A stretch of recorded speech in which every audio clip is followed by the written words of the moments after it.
why not stay solitary? Like, do you need a kindred to be heathen? Is that a requirement for some reason? I'd say yes and no. Yes, because you do need a soundboard for your ideas, and you should surround yourself with people you trust. And no, I don't think it's a requirement. I think that if you want to be heathen, you're heathen. As long as you follow the Norse path in some regard, you're heathen. I'd say it's more of a self-descriptive than anything. What are the benefits for a kindred? Just trying to have good people around you. That's the important thing with cultivating a kindred. It has to be people you trust, honorable people that you can rely on. It's not just a friendship, it's like a second family. For some people, it's a first family. The biggest difference being that you're born into a family, you're accepted into a kindred. And we made a few mistakes along the way. We treated it more like a Christian church because that's all we knew. We've been doing this about 3 years, ever since I moved up here. We've been ups and downs. I'll try to impart the wisdom of those ups and downs so that others can learn from our mistakes. So when Jarl Sai and I wanted to create a kindred, we kind of had some ideas. We did not know what we were in for. And I'd say in the beginning, we had a very large turnout because there was a little bit less seriousness and a little bit more just wanting to have fun and play a Viking and just drink. It's definitely been one of the difficulties. I'd say one of the best pieces of advice is every kindred is different.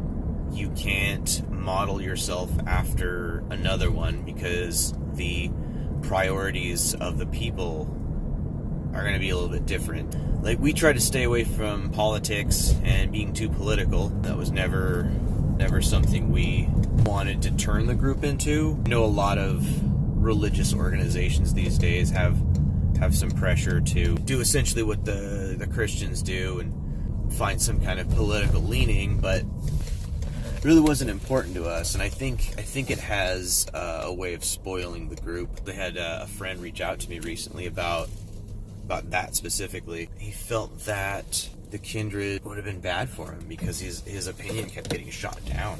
I mean, that's honestly one of the things that cults will do, is they'll have some kind of weird political lean, and they'll try to shout people down and otherize, essentially. Which leads me to my next point. I would say one of the biggest reasons, surround yourself with people that you trust and rely upon, is that they keep you in check. If my ego inflates too much or I'm wrong about something, I want someone to point that out. I'm not here to flap my gums and hear myself talk. One of the purposes of religion should be self-exploration and improving upon yourself. So if you use religion, or any ideology for that matter, to insulate yourself from the world, you're only harming yourself and possibly others. That's a major reason to create a kindred, is just having people around you that you like, trust, you love as brothers and sisters. And to a certain degree, obviously like-minded individuals are going to be attracted to one another. So like my kindred, for example, we tend to be similar to myself, nerdy, kind of had a bit of a hard knock life, maybe a little rough around the edges, but trying to get our lives in some kind of less chaotic direction.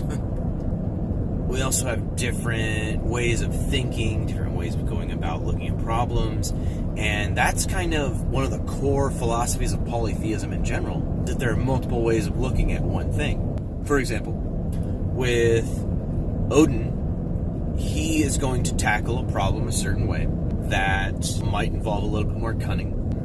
He's probably going to change his name.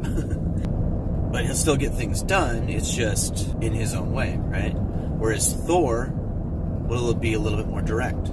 Thor will be very direct.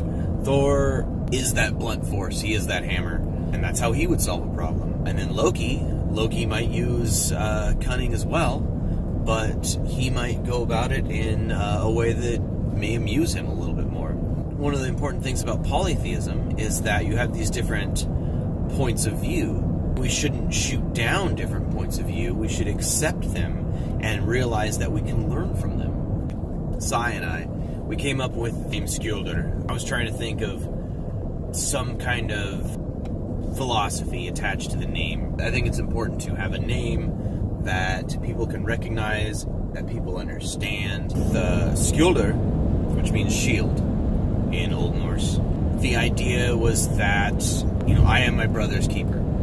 In the Fylking, which is similar to the Greek phalanx, your shield protects the person to your left, and the person to your right, their shield protects you. That's really the core of what we were trying to create. We wanted a group of people that help each other out, that support each other. I think these are all really important qualities to have in any kindred. Calling each other out on your crap, that's one of the important parts too. But also you have to be able to take it. Accept that when your brother or sister tells you you're an asshole, you're an asshole. Like, even when I was in the Marine Corps, I didn't quite have that. Like, people get a little cliquey. Probably explain that in some of my wolf droppings videos. With the kindred, we've tried to cultivate that. We've also tried to cultivate a group that doesn't shoot down people for believing different or being different or acting different. Obviously, some personalities mesh and some don't. We've had a few people who are almost part of the kindred or close to being part of the kindred. Didn't feel like they quite fit, and that's fine. Our kindred's not right for everybody, and we're okay with that. Likewise, the environment that we have tried to cultivate is very accepting. My wife, for example, grew up a fundamentalist Christian and is now a fervent atheist.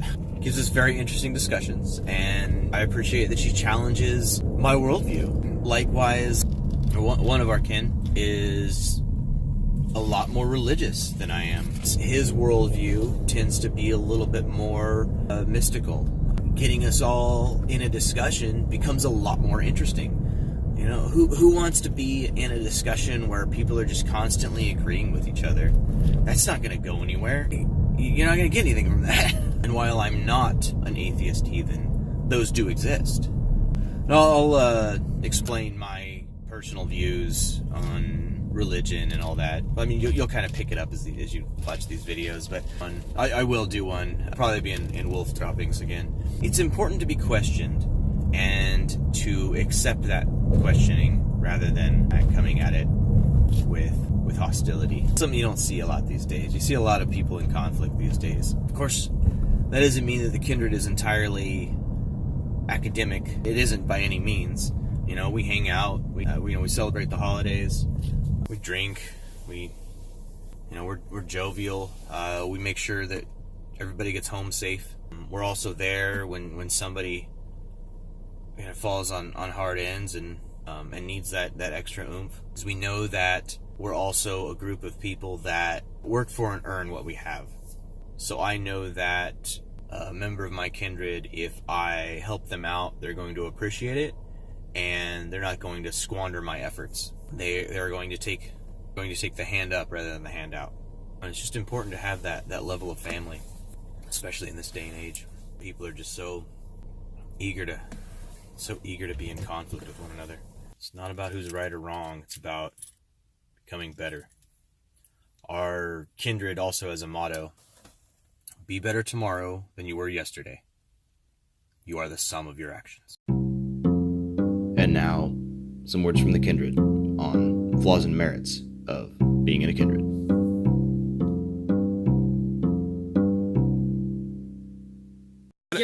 The benefits and downsides of having a kindred? Yeah. Having a group of like-minded individuals who share a common sense of the world and moral understanding. The downside of having a kindred is the downside of having any kind of social organization, which is the conflict which arises from personalities, which is also the benefit of having a kindred, keeping things interesting. Okay. Skull. Why do you like to be in a kindred? I like to be in a kindred because it's full of people, and there are more people. It's practically a place to be with people, and harmonize, get in peace, and meet people, and introduce new friends into your lives. Make friends. Yeah. I'm done now. The Kindred is all about having folk around you who are not afraid to be as weird as you are. Or as drunk as he is! Ah! Score! Cut.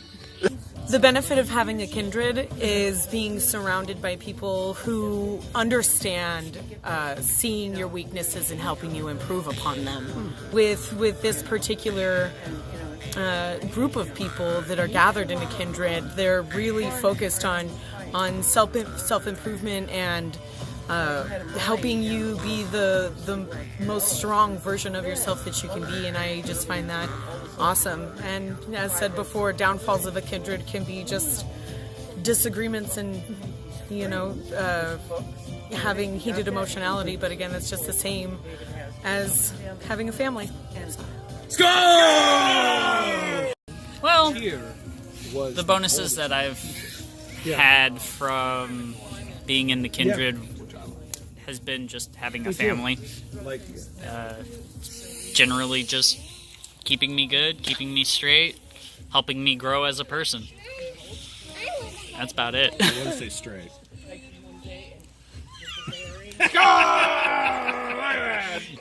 Pros and cons of being in a kindred.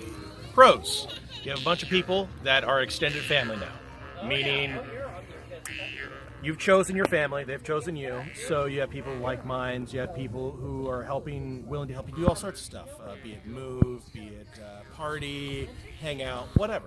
Cons: they're also your family. You're going to have infighting, you're going to have disagreements, you're going to have falling outs. Like, it's going to happen, just like anything else. But a kindred, for the most part, it allows you to have a network of people that you can depend on and not have to worry about the core disagreements of who you are, what you do. It's more of an acceptance thing. So, yeah, that's the double-edged sword of the being in a kindred. Anyway, so what were you saying? I don't like this. Start over. You're going to be on the internet.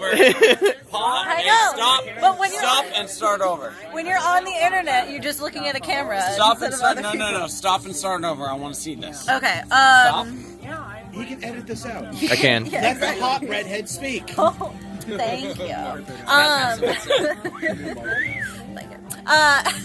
What was it saying? Let's see. The merits and defaults of the kindred. Merits and faults of being in a kindred. Well, it's a decision between individuality and community. Is that when you become part of a community, you give up a little bit of your individuality of choosing what you want to do with your life without concern for anyone else. You sacrifice a little bit of that in order to have a community of people around you who can help you, and that could be people helping you by like financially helping you or morally helping you, but what it really is people caring about each other, and caring is the exchange of love, is building a group of people that you can all love together, and it is one of the few things in the world that makes life worth living. And the faults? I already did the faults. Did you? The faults are the lack of individuality. Okay. You do sacrifice some of your individuality in order to be part of a community. I want them to see it. You They can't haven't just seen do it whatever yet. the fuck you want. You have responsibilities and obligations. Even if it just is obligating to have free time to hang out with the people you're in a community with, that's still you sacrificing your time and attention in order to gain love and caring and friendship and community. Is that it? Go! Some do's and don'ts. Don't base your kindred on the Christian model. A lot of people get into heathenry because it's less structured. The draw of like an ancient culture that your link has been severed. You're stepping away from that overculture. It's the dogmatism that, for a lot of us, is the reason why we are no longer monotheists. Like, a lot of us are still seeking some kind of spiritual path, but the rigidity of Christianity comes into conflict with our personal philosophy and ideas. You can tell with our kindred, we have a couple like positions and responsibilities and all that. To a certain degree, yes, structure works for us. Doesn't always work for other kindreds. Like I've mentioned in prior videos, some kindreds don't even have a Gothi as a set person. It's actually a rotating position based on who's hosting at the time. The Gothi and the Jarl very often will be the same person. In fact, I have not actually heard other kindreds using the term Jarl. Gothi is pretty typical, but not so much Jarl. Even with Gothi, a lot of the time it's more of circumstantial than honorific. Also notice that when I did the mini interviews or minterviews, mini kin interviews, min kinterviews, a couple of people had honorifics. Whenever we get our wrist torques, we go through a torque ceremony, and it's a coming of age ceremony. Very often during that ceremony, we give the honorific to the person. Me, for example, like I know my channel is Grimwolf, which is something I've been using since actually before the kindred, when I had an Etsy back in the day, before that whole thing. They dubbed me Isengrim, which has an interesting history, but is associated with the whole wolf thing, as well as the Ulfitnar. Val Elkhart, he is very impassioned. If we had the equivalent of a paladin in heathenry, it would be Val. That was one of the reasons he got that name. The new Jarl, Jarl Earthmover, David Fogel, he got that partly because he's a farmer. He's actually starting a farm. Also, he's a really big guy. He's also a sturdy person, so, not just in a physical sense, but also in a metaphorical sense. That's something that's kind of unique to us that we do. I find that a coming of age ceremony is important. I can theorize, and I'm no expert, so correct me if I'm wrong here, but some of the research that I have done, some of my armchair Google research, has shown that a lot of cultures have coming of age ceremonies, and that's something that American culture specifically really lacks. I mean, obviously there are cultures within the American culture, like Judaism, that have that still, but we don't have it anymore. Not as the majority culture. I don't know if Christianity necessarily got rid of that. There's a lot of indigenous peoples that still have those coming of age ceremonies, and I wonder if a lot of teenage angst would subside if they got that recognition into adulthood. I mean, yeah, we have some things, but like the 21st birthday, but that's not really a coming of age ceremony. Like, what we do is we take our oath hand, the right hand, kneel before whoever's kind of running the right. We're not kneeling in supplication. That's not something that we do. We also don't tell people they can't, because we don't want to stifle anyone's belief. We would rather discuss it, which I think I've harped on plenty in this video. So yeah, we kneel and we plunge our hand into a bucket of ice. Usually it's something metal, because, why not? Something that absorbs cold and gets colder. Well, while their hand is in there, pass the horn and talk about them and talk about their deeds and, why they're being recognized at this time. One of the things that I always mention is that the northern ancestors were not forged by fire, they were forged by ice. A lot of people and animals that come from northern climates tend to be hardier. They have a lot to contend with. Our southern neighbors haven't really had. Boar, for example, in Russia get just absolutely enormous. And there's actually a theory that one of the reasons that American boar are so large and nasty is because of hunters importing them and then interbreeding them. Boars are freaking aggressive. They were a berserker totem for a reason. But I digress. So we plunge our hand in the ice, we pass around the horn, similar to the bloat, but we're talking about this individual rather than toast both oaths and to the gods and all that, which I'll go over bloats in further videos. Once we're done with that, once the horn comes back to the original person, it's the Gothi or the Jarl, we put the torque on the wrist and they stand.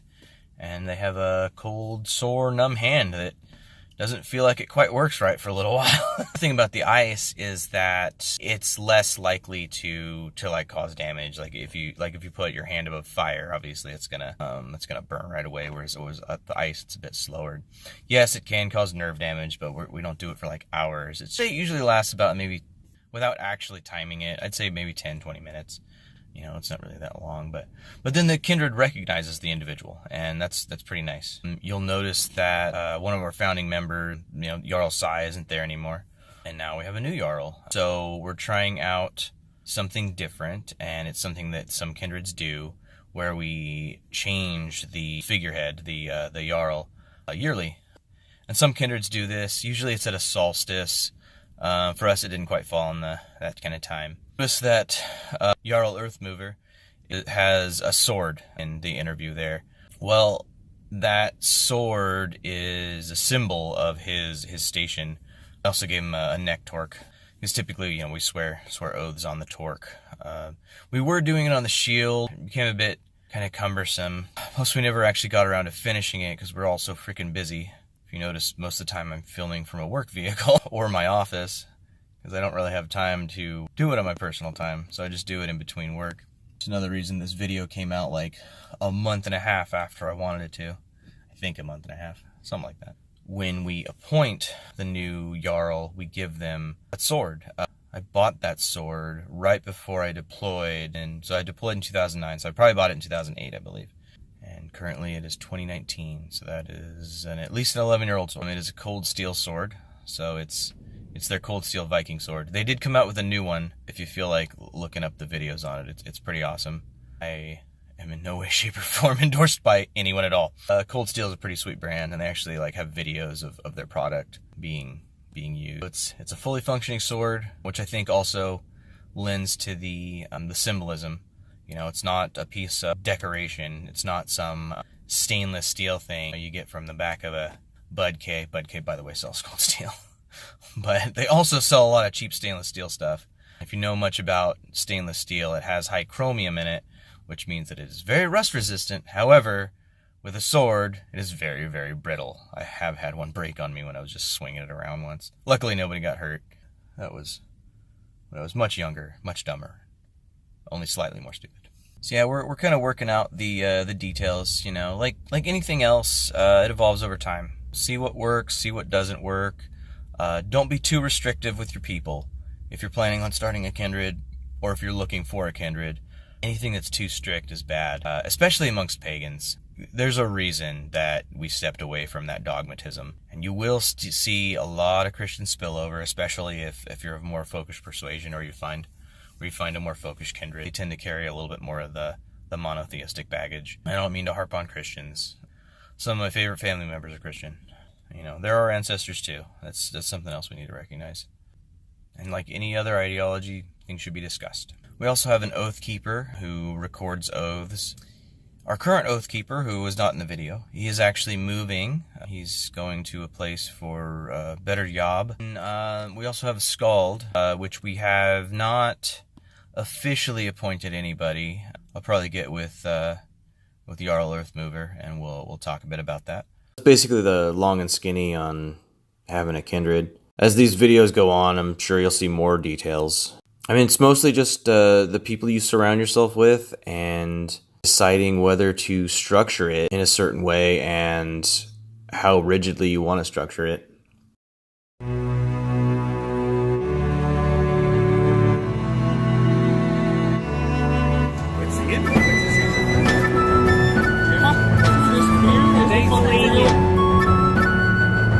Ho, ho, ho, ho.